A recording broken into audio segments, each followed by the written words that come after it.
सूक्ष्म लघु मध्यम उद्योग में इसकी परिभाषा में कम दहलीज होने के कारण ये लगातार संकट रहता था कि अगर हम इससे बाहर जाएंगे तो हमें जो हमारे बेनिफिट्स मिलते हैं, लाभ मिलते हैं, उससे हाथ धोना पड़ेगा।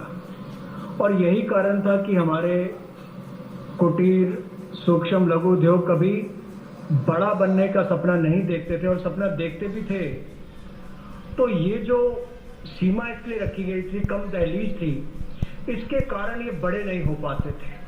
और कहीं ना कहीं जो आज कंपटीशन है उसमें फिर ये बहुत पीछे रह जाते थे।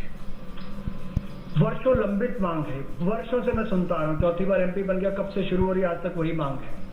मैं धन्यवादी हूँ प्रधानमंत्री मोदी जी ने इस पर यह कदम उठाने के लिए कहा है। और जो पहले क्राइटेरिया था कि मैन्युफैक्चरिंग यूनिट जो है वो 25 लाख से कम इन्वेस्टमेंट की होगी तो माइक्रो में आएगा, और सर्विस एंटरप्राइजेज जो थी वो 10 लाख तक की अगर उसने इन्वेस्टमेंट की होगी तो माइक्रो में आएगा। अब इसमें एक बदलाव किया गया है कि निवेश की लिमिट को तो बढ़ाया गया है, साथ में कारोबार को भी जोड़ा गया कि आपने व्यवसाय या कारोबार कितना उस वर्ष में किया है। तो इसको इन्वेस्टमेंट को बढ़ाकर माइक्रो के लिए 25 लाख से बढ़ाकर 1 करोड़ तक की जो इन्वेस्टमेंट करेगा वो माइक्रो यूनिट कहलाएगा।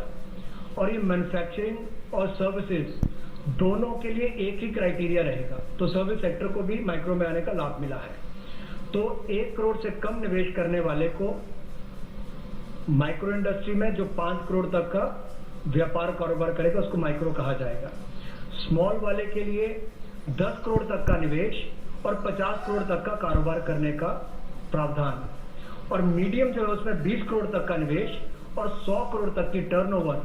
तो आप कल्पना कीजिए कि कल तक जो शायद मीडियम वाले के लिए आता था वो आज आपके स्मॉल वाले के लिए भी उससे बेहतर ऑप्शंस आकर खड़ी हो गई। तो इससे हमारे कुटीर सूक्ष्म लघु मध्यम उद्योग को बहुत बल मिलने वाला है। एक और बैंकों का हाथ पकड़ना, पैसा देना, दूसरी तरफ से डेफिनेशन चेंज करके उनके आकार और क्षमता को बढ़ाने का अवसर देना, ये अपने आप में क्रांतिकारी कदम इस दिशा में लिया गया है।